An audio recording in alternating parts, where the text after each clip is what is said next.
There were drive-in movies and simple pleasures on a Saturday night. Of course, the big thing in Allentown was to go to the Ritz. Put some money in the jukebox and listen to music and just talk. A new device called the transistor changed the way we lived and listened. And we listened to a new sound and danced to a new beat. Overseas, America was at war. It was a war we wanted to forget, and so it's aptly named the Forgotten War. Back home, there was growth and prosperity, new roads, hot cars. There were fun times, and there was fear of what could fall from the sky. Hopefully you had a shelter or a basement area that you could go to. And fear of what could cripple from within. I couldn't put my arm up anymore. And I said, I bet you I had polio. Rooftops had a new look as all eyes were fixed on a new appliance. Those who lived in the 1950s saw it all. Living History, the 1950s, is brought to you by Rodale, a global publisher of information on healthy, active living, is proud to call Lehigh Valley home and to support programming PBS. By Oldies 99.9 and the Morning Wake Up Club with Dick Elliott and Marla McDonald on the station playing the Valley's greatest hits of all time, Oldies 99.9. By PPL, based in Allentown and with operations throughout the United States, in Europe, and in Latin America, PPL is dedicated to being an important part of our communities. PPL, helping build a smaller, wiser world. And by members of Lehigh Valley PBS. Life could be a dream, life could be... The best of times for the Lehigh Valley was definitely the 1950s.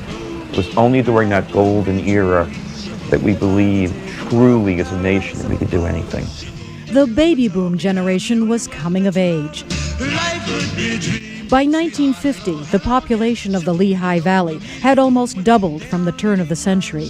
It would swell by another 12% by the end of the decade.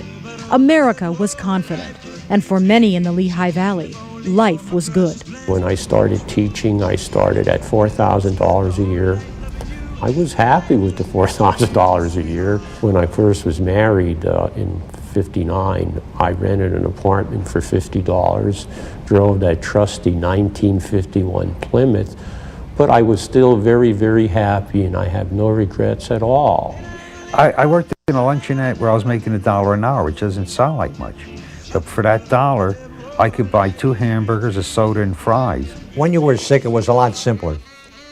You could call up your doctor and you get an appointment, and you could probably go in the same day, and you paid the doctor anywhere from $5 to $15 a visit. Schools expanded in the 50s to accommodate crowded classrooms, and housing ads reflected the growing shift from the cities to the suburbs. My parents built a ranch-style house for the ungodly sum of $12,000, and I can remember I had my own room. I had space to play in. They had 2 acres of land. Here's the '58 Ford Country Squire, one of 6 new Ford station wagons. And the decade is considered by many the great age of the automobile. A new car was the ultimate status symbol.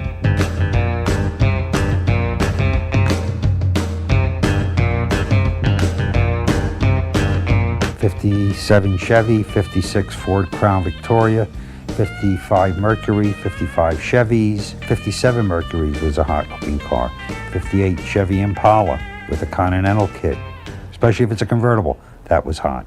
A performance car in those days was going to cost you maybe under $3,000, maybe $1,200. If you were pumping gas in the Valley in '59, you could aspire to own a Corvette. You can't now. In the 1950s, Lehigh Valley industries thrived and expanded in a growing consumer economy.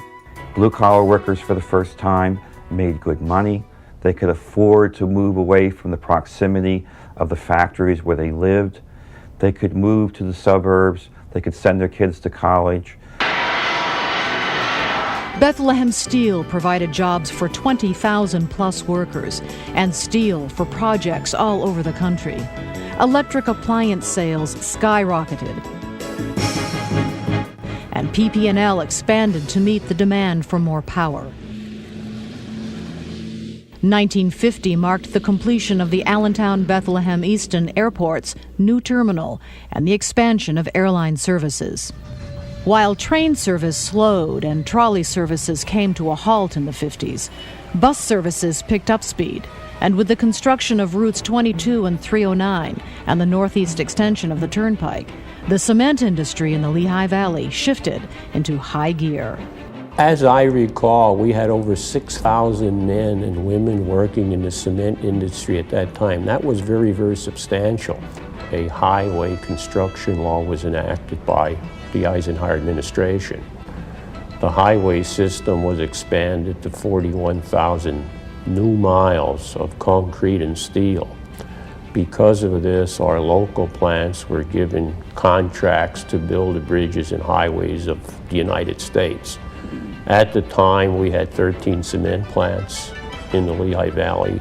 Well, the Atlas at one time was the largest cement plant in the world. While cement was king, a tiny device developed first in New Jersey would mark the dawn of a new era at Western Electric, now Lucent Technologies. In 1951, the plant started manufacturing the transistor. It replaced the vacuum tube and forever changed the way we live and communicate. Vacuum tubes were a lot bigger, consumed more power. We were able to make things a lot smaller, and more reliable by going to transistors. The plant expanded as the demand for transistors grew. The world was really becoming more and more focused on electronic components and the use of electronic devices of all kinds. And it started here. One of the first outcomes of the transistor were the old transistor radios. Before that time, most of the radios that were sold were still basically big tube jobs. A transistor radio, a portable radio, might be the size, say, of a man's briefcase. But the impact of the transistor went far beyond a portable radio. The transistors that were produced here in Allentown went into telephone communications. We wouldn't have the computer systems we have now. We wouldn't have VCRs. We wouldn't have video cameras. We have a liftoff. Without the transistor, we could have never gotten to the moon. While transistors would help get us to the moon, Mack Truck kept us moving in the 50s, turning out a wide variety of vehicles. Of course, at that time, we were one of the leading bus manufacturers, certainly a leader in the fire apparatus and off-highway vehicles. In addition to highway trucks, we were essentially number one in the heavy truck and the highway truck business. In 1953, Mack began to market the fuel-efficient and aerodynamic B series of trucks. It had a lot more longevity. The engines would run lots longer between overhauls. It had a lot of improvements, and the fellows could take them out and run them and run them and run them. Mack Truck also contributed to a rising need overseas. We made trucks for the Army during the Korean War. The Korean War also put Bethlehem Steel back in the defense business, and it had an impact on another Lehigh Valley company that was also expanding. The Korean War needed some of the same equipment that we produced during World War II, equipment for the production of oxygen for breathing purposes and high-altitude aviation. The military needed oxygen in the Navy. So once again, Air Products was asked to build oxygen and nitrogen equipment which could be used in the war theaters, and we did so. As the decade drew to a close, Bethlehem Steel shut down for 116 days. One of the most important events in the 50s history of the Lehigh Valley was the 1959 strike at Bethlehem Steel. And when Bethlehem Steel signed the contract after the 59 strike and started the process in which they gave more and more accommodations to the unions, to the workers, and of course giving them more income to buy into the American dream, it set a pattern that was going to continue, which was eventually going to result in the decline of heavy industry here in the valley. But despite the strike's impact, the decade of the 50s is remembered most for its good times. It was the best time to be alive and living in the Lehigh Valley because we had fewer problems. We also had a sense of self-confidence, which we don't have today.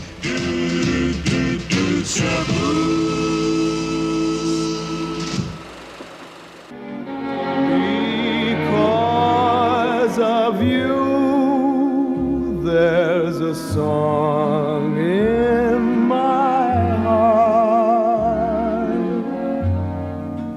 Because of you, my romance had its start. Because of you, the sun.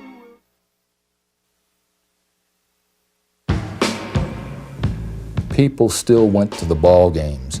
You went out and supported and rooted for your teams. High school sports were in full swing in the 50s, and football was the name of the game. I mean, nothing during the rest of the social year could compete with high school football in Lehigh Valley during the 1950s. Thanksgiving Day football was very big in the Lehigh Valley. You had 11 games on Thanksgiving Day. Some of the games were morning games, and then the people went home and ate their turkey, or they ate their turkey at noontime and then went to a 2 o'clock kickoff game. You had Allentown, Bethlehem. They would draw 19,000. Easton and Peaburg would be drawing 19,000, 20,000. Whitehall and Emmaus, Northampton and Catasauqua, Coaldale and Lansford, Slatington, Palmerton, Penargil, Bangor, Nazareth, Wilsonboro, East Stroudsburg. Everybody went to the games. It was big time. We ate when we got back from the game, but we always came in with a bunch of friends and we'd all have Thanksgiving dinner. That was the way it was. I remember having to stand on banks, outside, not even getting a seat in the stadium because the stadiums were sold out. People grew up listening to Allentown High School basketball and football on WAEB and Ernie Stegler doing the games, and Bethlehem was on WGPA, and the Eastern Red Rovers are on WEST. So people listened to the radio if they couldn't get to the game. In those days, not every school had a press box. I mean, I can remember covering a football game, and it started to rain, and since we didn't use permanent ink, it wiped out our spotting sheets. College football, always very big here, because Lehigh and Lafayette is the oldest played rivalry. They started in 1884, and because the two schools were only 5 miles apart, they would play sometimes 2, sometimes 3 times, so that's why it's the most played rivalry. A few sports legends rose to fame in the 1950s. Danny Sachs was a Rhodes Scholar. He came out of Emmaus High School. He went down to Princeton University, where he was a single-wing tailback. He graduated from Harvard Law, but tragically lost his life in the battle against cancer as a young man at age 28. Chuck Benerick graduated from Bethlehem High School and the University of Pennsylvania. He was the #1 draft choice of the Philadelphia Eagles in 1949 and is the only football player from the Lehigh Valley and one of the few in the country in both the professional and collegiate halls of fame. Jimmy Ringo, a sender from Phillipsburg who went on to Syracuse, was a sender for the Green Bay Packers in the 50s. He wound up with his career with the Eagles in the mid-60s, but Jim is also in the Professional Football Hall of Fame. We had several play Major League Baseball. The two biggest were Kurt Simmons and Elmer Vallow. Elmer Vallow was older. He came out of Palmerton, Pennsylvania. He was an outfielder. He spent most of his career as an outfielder with the Philadelphia A's. Kurt Simmons was a pitching phenom, star left-hander for Whitehall High School, and he spent most of his career with the Phillies in the late 40s and all through the 1950s. Women, too, made their mark, like the Rockettes, an Allentown amateur softball team that played in the World Championships in Toronto, Canada in 1952, and produced a state Hall of Famer. You know, it was great softball back in those days.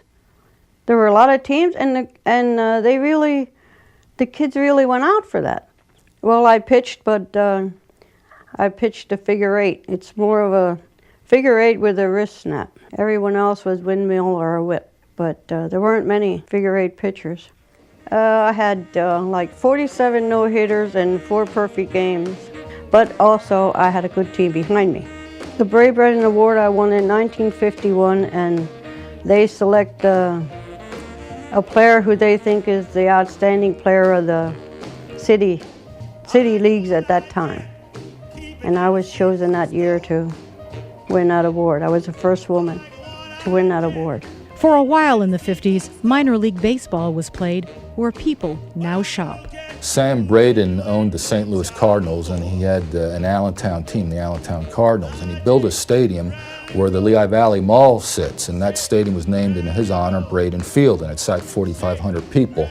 And so they had that stadium from 1948 to the late 50s. You're now looking at MacArthur Road, but then was the 7th Street Pike or the Slatington Pike. In the lower right-hand corner were the studios of WKAP Radio, and off to the left of that was Braden Field, and in center field there is where the J.C. Penney store now sits. We'll kiss again, like this again. Don't let the teardrops start.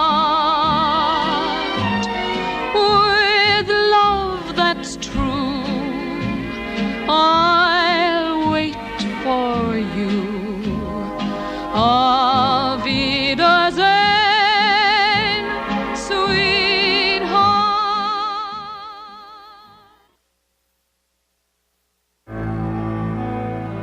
I'll tell you, I haven't talked about anything like this in 46 years. It was indeed a justifiable fight on our part to prevent the aggression of communism, because if we weren't going to stop it there, Lord knows where we would have been stopping it. Korea is a small country, thousands of miles away. But what is happening there is important to every American. On June 25, 1950, North Korean communists, armed by the Soviet Union, crossed the 38th parallel and invaded South Korea. The United States and the United Nations, led by General Douglas MacArthur, came to the aid of South Korea and entered one of the bloodiest wars in history, a war that eventually escalated into a fight between mainly Red Chinese and American troops. Young soldiers from the Lehigh Valley answered the call to fight in what was called a conflict. I always thought it was unfair to call it a conflict. When people die, that's a war. And people get shot up. They lose their arms and legs, that's a war. And I didn't like it when they always conflict, or like my favorite president, Harry Truman, says a police action. That burnt me up. In Korea, I was 24 years old, and here this was my second war, and you get a little apprehensive as you go, and you play it a little more cautiously. You make friends with guys, and they're there 1 minute, and the next minute, they're gone. And you always ask, if you are near that person, you always ask, why him and not me? I don't think the average person never even heard of Korea or didn't know where it was, you know. But I don't think anybody was ready for another war. The war was marked by bitterly cold winters, heavy artillery attacks, trench warfare, and back-and-forth skirmishes along the 38th parallel. We were getting hammered every day with artillery and mortar fire. Used to get $40 to $5 a month hazardous pay, and you had to spend 6 days on the front lines to draw it, and I drew it the whole 12 months. Dig a hole wide enough for 2 bodies to lay down, and 6 feet long, about 2 feet deep. That was home. You'd put your sleeping bag in it, and you would not undress, not even taking your shoes off. For meals, we had little candle-like objects that heated the food, but in the wintertime, it never did. The bottom was still frozen, and the top was mush. And to try and keep it warm, we used to carry them under our armpits. I've never been in cold, such as cold in Korea. It was frigid. 20 to 30 below zero, absolutely, having nothing to do with wind chill, actual temperatures. You laid in your sleeping bag like this because when you woke up in the morning, you know, your face only stuck out. And the whole perimeter of your sleeping bag, the face part, was frozen from your breath. And you know, you didn't want to move to one side or the other because your cheeks were going against the ice. And there was great amount of suffering because there was no place to run and hide from Korea's winter. My worst memory, I remember around Christmas time, packages come, and somebody would get a package or this or that, and here they call out his name, and here, poor rascal was killed, you know. And then you think about their wife or girl or parents back home saying, oh, put this in for Johnny and that, because, oh, he likes this or that. Here the poor rascal is, and then he's gone. He isn't here anymore, you know. And something like that I don't think I'll ever forget.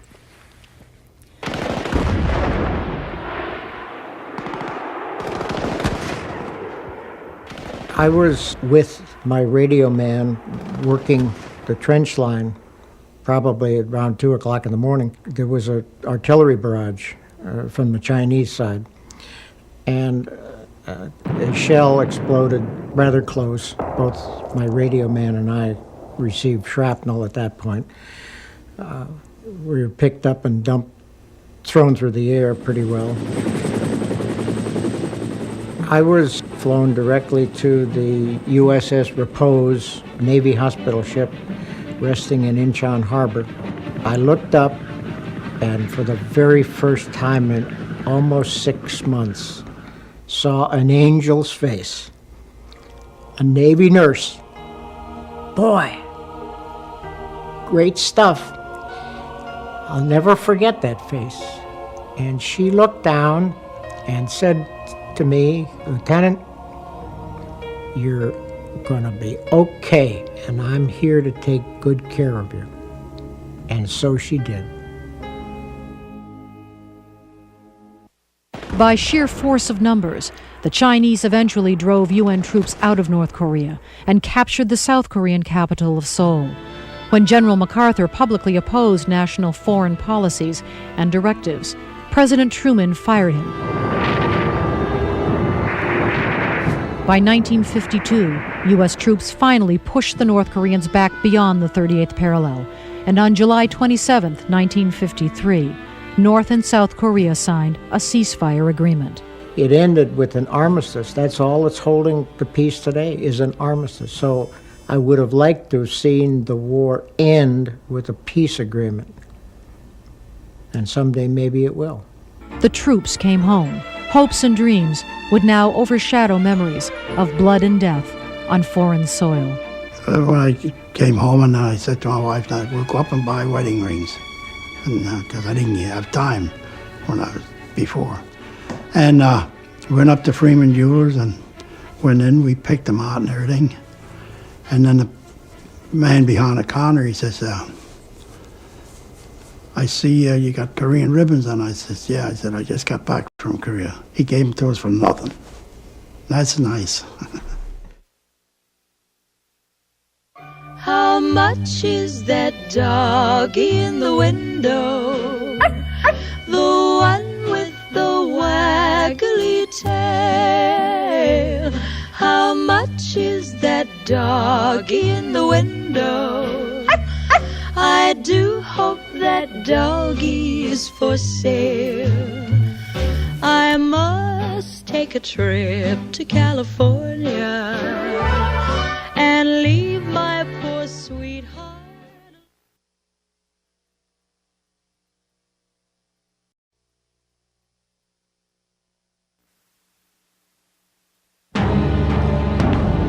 There just seemed a time when, if you heard the word red or communism, you certainly had a stereotype of vision of it or thought of it. Basically, it was bad. You were taught to think this is the great evil. You really didn't see them as human beings. You saw them as sort of this amorphous force that could destroy you. Today, every state, every city and town is within striking range of a determined enemy. A different kind of war now cast a dark shadow over America and the Lehigh Valley. Following the Korean War, the whole nature of warfare changed from conventional weapons to atomic weapons, including a hydrogen bomb, and the delivery systems to be able to deliver those nuclear weapons. The United States was engaged in the Cold War, and the technology that was needed was the production of liquid oxygen, liquid nitrogen, and liquid hydrogen. And Air Products developed with government support the technology for producing those products. Our chances for survival will be far better than those of the people of Hiroshima and Nagasaki if we act on our knowledge and are prepared. If the Russians were coming, Americans were preparing. Public shelters and private basements were stocked and ready. A fallout shelter equipped with enough water and food for 2 weeks, and a battery radio should be an integral part of every home.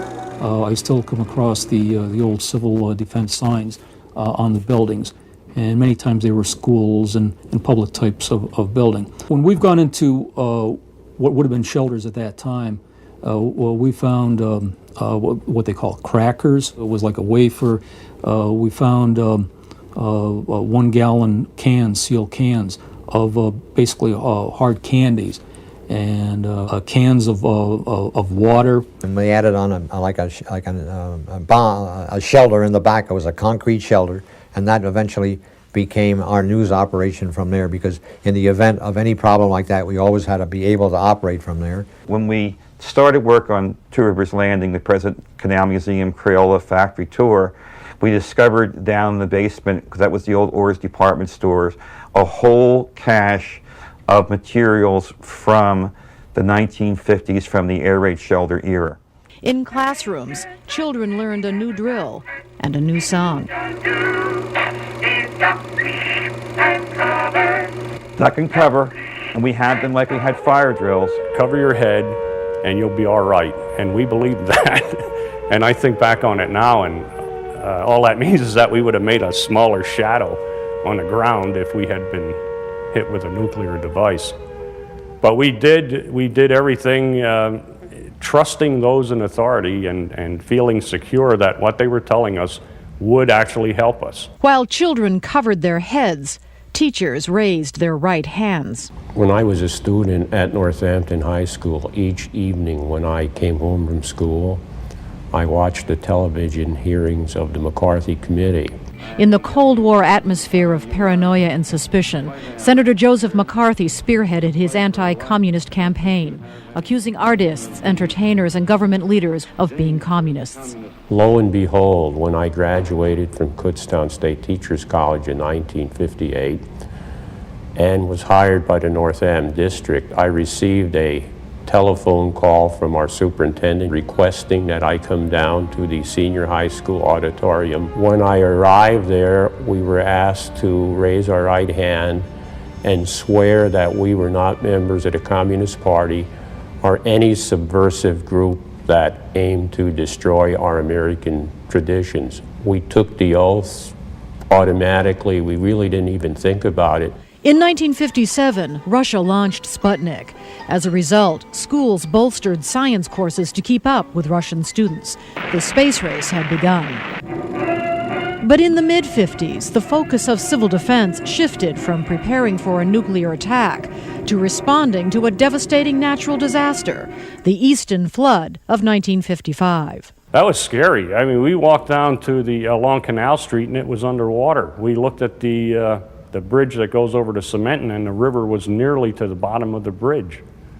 My grandmother lived in the Newport section of Northampton, and her house was underwater. I can remember a person that was selling me encyclopedias in the morning and out in the boat in the afternoon. This is true, out in the boat in the afternoon helping to rescue people. That's what the 55 flood was. The high water mark there was that, the water came up so high. I mean, in Easton, it came all the way up to the Hotel Easton. The state government and also the feds were looking for some organization to try to help out with that flood. Somebody took a look at the Civil Defense Organization and started saying, well, they're there for the nuclear threat, but they might have some type of impact, and they might be able to do something for other concerns, whether they be man-made or natural. Mother Nature, as well as the Cold War, would forever broaden the scope of civil defense in the Lehigh Valley. Really, it was the 55 flood, where there was a little bit of a change in philosophy, and they were getting the organization to basically address all threats, and that's continued, right along.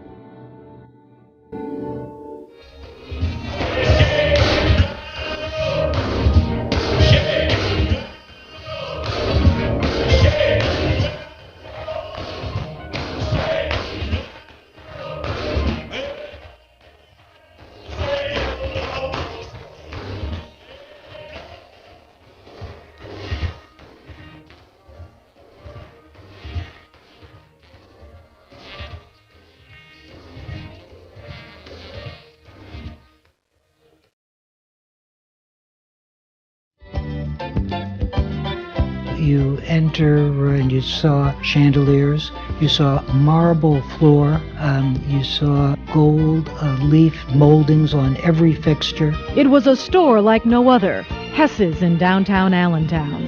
In the 50s, it was the place to shop, in style. It was the closest thing that the Lehigh Valley had to a New York or Philadelphia shopping experience. That's what Hess's was like. Hess's sold everything. Original gowns for $6,000 or $7,000, and toasters and toys and records and books, and TVs and refrigerators at the time. Our slogan was, "You'll find the best of everything at Hess's at the lowest possible price." Hess's was known for its magnificent chandeliers, brought back from Europe by Max Hess.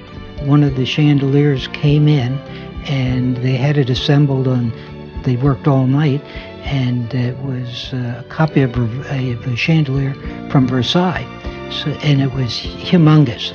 And he said, "Do you like it?" I said, "Oh God, it's magnificent." He said, "That's good." He said, "There's 68 more coming." There were 60 chandeliers on the first floor, crystal chandeliers. They were about 12 feet tall. Eventually they were sold. We were the first store in America to have talking elevators. They were self-service talking elevators, and you'd push number 2 and the elevator would take you to 2 and say, "Second floor, women's fashions." Another attraction was Hess's world-famous restaurant, The Patio, where even the sugar was colored the store's trademark red, green, and blue. This was one of the dreams of Max Hess. He loved to eat. People waited hours to get into the restaurant. There was a children's menu that if the child ordered something warm, it was brought out in a stove.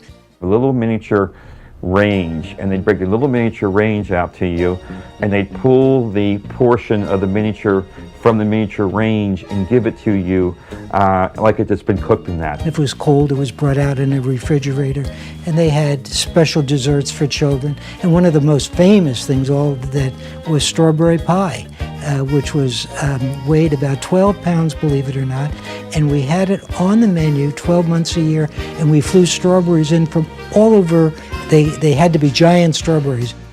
Hess's was also known for its Christmas displays, fashion and flower shows, and surprise celebrity visits. Every Saturday, we brought in a guest celebrity, never announced it, and at 11 o'clock you would hear, "Will Rock Hudson please come to the men's clothing department?" And all of a sudden you would see 6,000 people screaming, and there was Rock Hudson in the men's clothing department, or Zsa Zsa Gabor. Just never knew who you would see at Hess's.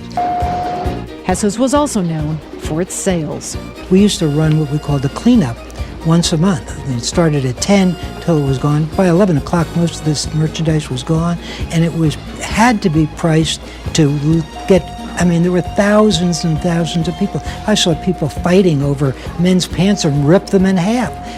People actually had fist fights over TV sets that were on sale for $10, or a radio for $5, or men's suits for $5. We used to do broadcasting from the store, and that was always a big thing. And when they'd have their big sales, I would go down to see what the response was of people trying to get in the front doors, make sure nobody was injured. We were the first store in America to sell gold pieces, and we had people in New York at the gold exchange on Sunday night, bought the gold. We drove it into Allentown, and we discounted gold 30% off the price. We only had so many. People were waiting all night long. TV cameras. What department store in America would buy gold and discount it? In the 50s, Hess's helped put the Lehigh Valley on the map. When people traveled and said they were from Allentown, the first thing you would hear out of somebody's mouth would be, "That's where Hess's department store is, isn't it?" 1, 2, 3 o'clock, 4 o'clock, rock. 5, 6, 7 o'clock, 8 o'clock, rock. 9, 10, 11 o'clock, 12 o'clock, rock. We're gonna rock around the clock tonight. Put your glad rags on, join me home. We'll have some fun when the clock strikes 1. We're gonna rock around the clock tonight. We're gonna rock, rock, rock till broad daylight. We're gonna rock around the clock tonight.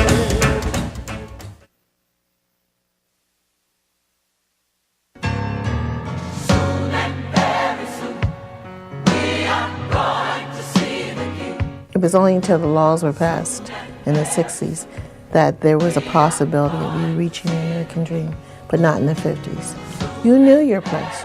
While the 50s was a prosperous time for many, others faced barriers in achieving the American dream. African Americans in the Lehigh Valley faced racial barriers in jobs and housing. I can remember my parents falling on their knees and thanking God that they were able to get a home finally. It was very difficult. I don't think there was a lot of overt job discrimination as far as getting a job.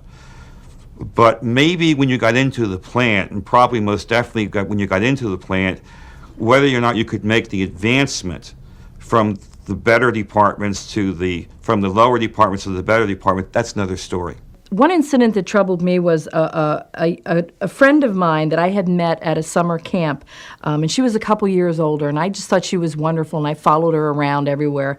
And it was during the time when there were a lot of things going on in the South, and I remember asking her what she thought about black people and black people going to school, and she said, well, I think they're okay as long as they're kept in their place. And I remember having a very funny feeling in my stomach. I don't know at that time that I identified what that was, but I never followed her around again. As children, I think we always felt that there should have been more tolerance, there should have been more understanding. Racial barriers even existed for minorities trying to keep cool on a hot summer day. My mother, Elizabeth Beville, was head of the NAACP at that time, first female president. We went to go swimming, and African Americans were not allowed to swim in the pool at Dorney Park. So they protested and they marched out to Dorney Park. And it became a court case, and the judge ruled that they had to allow us to go swimming in the pool. But the owner stated the fact that he was making the pool, he had future plans for the pool, and that he would be making the pool. He was going to put sea lions and seals in that pool, rather than allow African Americans to swim in the pool. And it amazes me now because I see how that park has grown tremendously. It's called Wild Water Kingdom now. And I look at the buses that come to that park, and they're filled with African Americans who come from predominantly churches in New York and New Jersey and everywhere. For all they endured in the 50s, African Americans in the Lehigh Valley established strong communities, made their own fun, and found strength through family and church. So it was a great support system. That was the fun. We had picnics, we had block parties, we had great socials, and we had our cotillions and our banquets. And so we weren't missing out on anything. We were having a great time. The part that became the racism was when we went to school. And there were no African American teachers there to encourage you. The encouragement basically came from your home for you to do well. In 1954, the U.S. Supreme Court ruled that segregation in public schools was unconstitutional. Education was key. You had to be prepared. You had to also not only be prepared to get a better education, but you also had to have a certain amount of perseverance.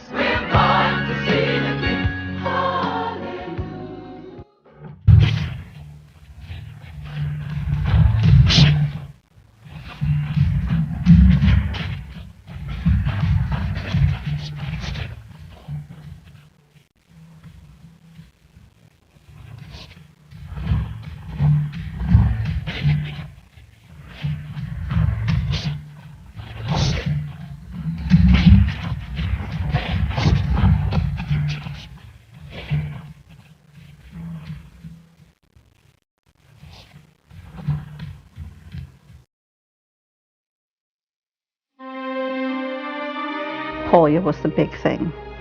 We could have as high as 5, 6 iron lungs on the unit at a time. Polio. In 1950, this crippling and potentially deadly disease had struck 263 people in the Lehigh Valley.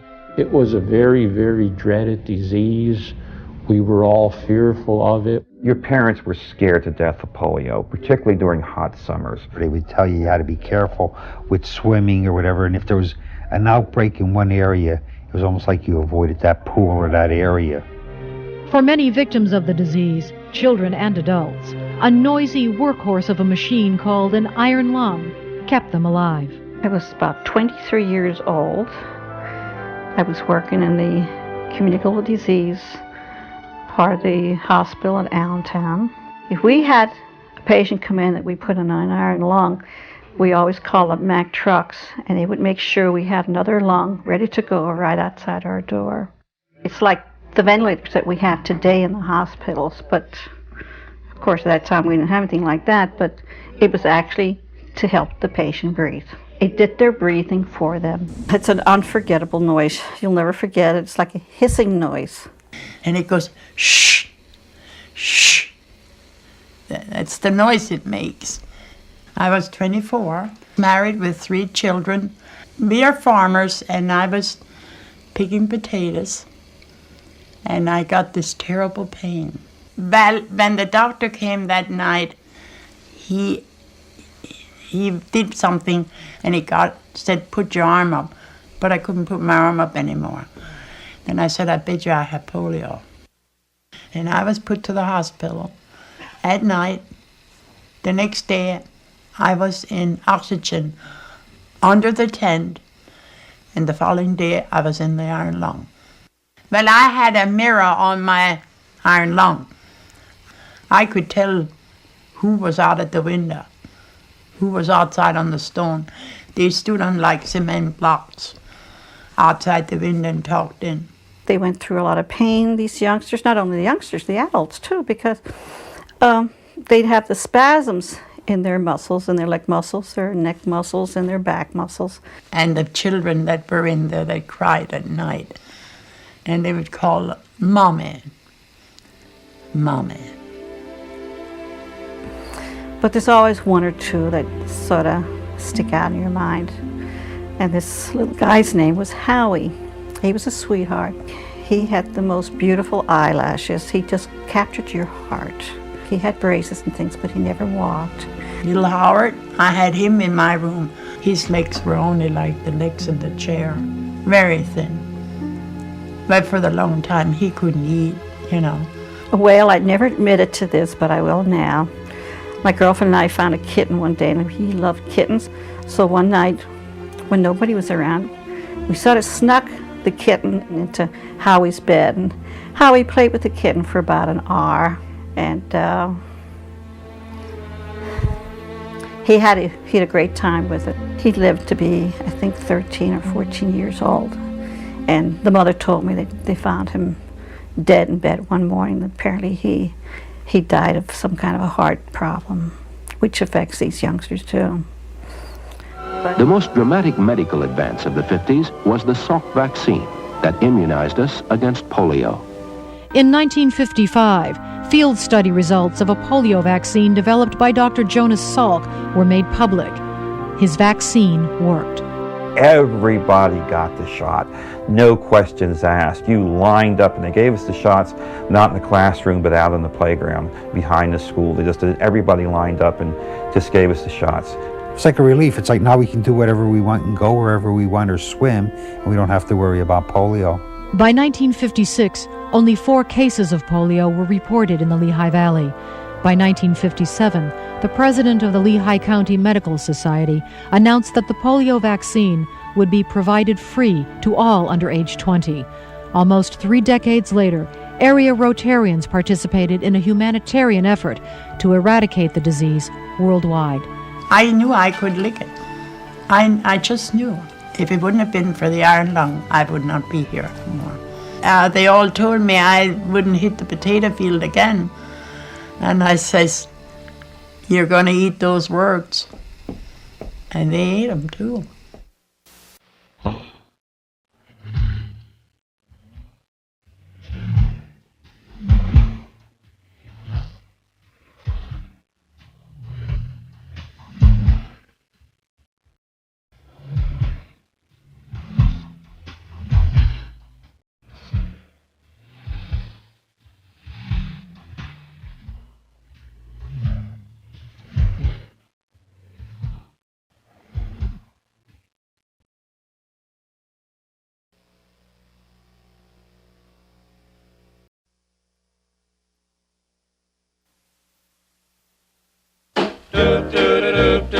Well, radio was the thing that you had on when you were home doing the ironing, and a lot of women were doing that. Radio was the thing you had on when you were driving in your car. Radio was the thing you had on at work. In the 1950s, the Lehigh Valley listened. Radio was big. And what I remember were two stations that were real standouts. One was WAEB, which had the rock and roll audience, kids my age during that time period. And the other station was where my father worked, and that was WKAP. He had a program that was pretty well known called Open Mic. Open Mic was one of its kind at that time. It was the first, to our knowledge, the first live, on-the-air audience participation show. Well, being a minister as well as a radio personality, he really brought a different component to the whole radio show. And that was when somebody had maybe a neighbor that ran out of coal or had kids who needed coats, they would call my dad on the air and say, hey, you know, we know of somebody who needs some help. Is there something anybody can do out there? If I was around, Vern would have me come in because people might ask a question or something in the news in reference to local government. What was the reasoning behind it? When it came budget time, they were complaining about the taxes. The same way with schools. Why do they have to give the teachers so much money? Why this? Why that? We used to get the farm agent to come on Open Mic, and they could talk about anything from trees to flowers. And, I mean, the phone lines would be burning up. I think my dad set a tone and set a tone of really connecting with people.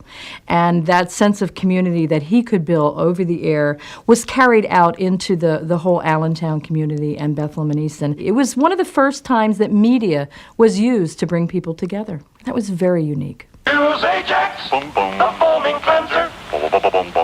In the 50s, people listened, but they soon began to watch. Well, I think the one appliance which really had the biggest effect was television, and television really came of age in the 50s. You could always pick out the homes that had television because they had the antennas on the top of their roofs. And then, of course, you had this pattern that would come up on the screen, and then we had the antenna on the roof, and then we had one of these boxes that you had to rotate the antenna in order to get a station in right. And my father was always turning this thing and rotating it just a little bit this way in order to get a program in, you know. Cable was just starting to grow from its original starting points here in the area. You got 3 channels. You got Philadelphia, you got 3, 6, and 10, which were the 3 networks. And that was basically it. The pictures that we had in the 1950s were not nearly as clear as we see now. There was what we call snow in the picture, but people still enjoyed to see the picture. Kleckner's Appliance was one of the first stores to open on MacArthur Road, and on one cold, snowy night, TV sales were hot. In November of 1956, we ran the first truckload marathon sale in the Lehigh Valley. We ran it for 24 hours. We sold 120 TV sets. We had people coming in at midnight, 2 o'clock in the morning, and we had a blizzard outside. The neighbors had a television set much before we did, and we thought this was something that we never would have. And then one day my father came home with a friend, and they carried one into the house, and we thought we were in heaven.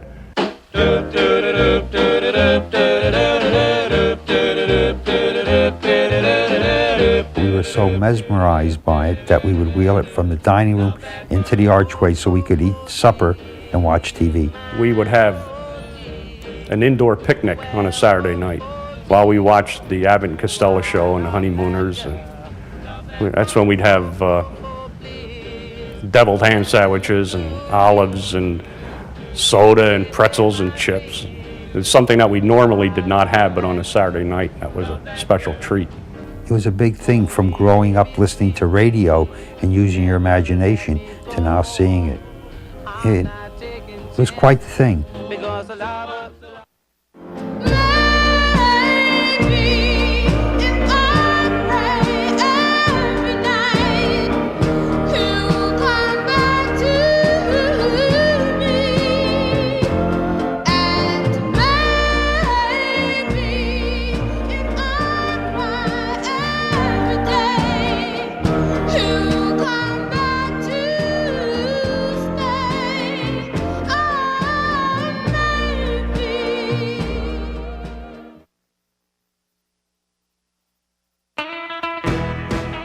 Yes, I had a poodle skirt. I was only in 5th grade at the time, but I was very cool. I had a poodle blouse as well that I remember it said very specifically, "Love me, love my poodle." Crew cuts were as popular, depended on what social circle you were in.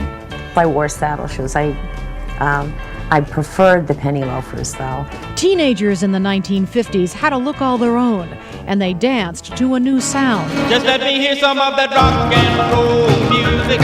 Oh, I loved it. I loved it. The first record I bought when I was 13 was Great Balls of Fire. My father had a fit. He thought it was, decadent. Goodness gracious, Great Balls of Fire. And I could always remember, first going down to Melody Music House, which isn't there anymore. It was on South 3rd Street in Easton, or buying 45s, or if I really wanted a good record, and going up to Speedy's up on Hamilton Street in Allentown, who had everything. If you were into rock and roll and you wanted to go to get the records, you went to Speedy's. Watching the Ed Sullivan Show and seeing Elvis Presley on the show, dancing and gyrating, and just totally different than anything we've ever seen on television before. Love me. My very first 45 was Love Me Tender. That was my very first 45, was in Elvis. Let me go. And I think, like all teenagers, is because the adults didn't like it, we liked it. They called it noise, and they couldn't relate to it. But we could get in with the beat. It helped you release the energy you had, both with the dance and the music. I thought it was great. I remember going to the movies and seeing Rock Around the Clock with the Bill Haley and the Comets. We all watched American Bandstand. We got to see new recordings right away. Dick Clark just seemed to manage it all, but everybody watched it. And then we talk about it the next day. While Philadelphia had American Bandstand, in the Lehigh Valley, teenagers could rock around the clock at the bandstand at Notre Dame High School in Bethlehem, hosted by DJ Gene Kay, and at Castle Garden at Dorney Park in Allentown, broadcast on WAEB with DJs Kerm Gregory and Jay Sams. Castle Rock was synonymous with Castle Garden. The kids used to say, "Hey, you going out to the Rock tonight?" We used to have anywhere from 800 to 1,000 kids there on a Saturday night. Amazing. Lights, the music was great. It looked like they had aluminum foil on the ceiling to help reflect the light. At Castle Garden, teens could also see recording stars perform live on stage. And we had like Paul Anka, Ned Funicello. The kids would go screaming and hollering and carrying on, And not so much to dance, but just to see the person. And then if they're nice enough to and had the time to get an autograph, man, can you imagine the conversation in school the following week? Drive-ins were popular in the 50s, like Becky's in Berlinsville and Shankweiler's in Orfield, which bills itself as America's oldest operating drive-in theater. Another popular place to go on a Saturday night was the Ritz Barbecue in Allentown. And we were very lucky back then because there were places where we could go to and sit there for hours and put some money in the jukebox and listen to music and just talk. Cruising was also a sign of the times for teenagers in the Lehigh Valley in the 1950s. We cruised to both Allentown and Bethlehem and would go as far up Northampton Street as you could, then go down to the circle and go around the circle and go right back up again and do the same thing on Hamilton Street. Pre-mall Hamilton Street was a lot wider than it is today. When you went down Hamilton Street, you were there to look cool. So one part of the cruising was to see how fast your car was. The next part, when you start coming down Hamilton Street, was how cool you looked, and get the girls to look at your car. The girls from Allentown, we would cruise over to Bethlehem and meet Bethlehem boys, and the girls from Bethlehem, I would assume, were all cruising over to meet Allentown guys. So we all...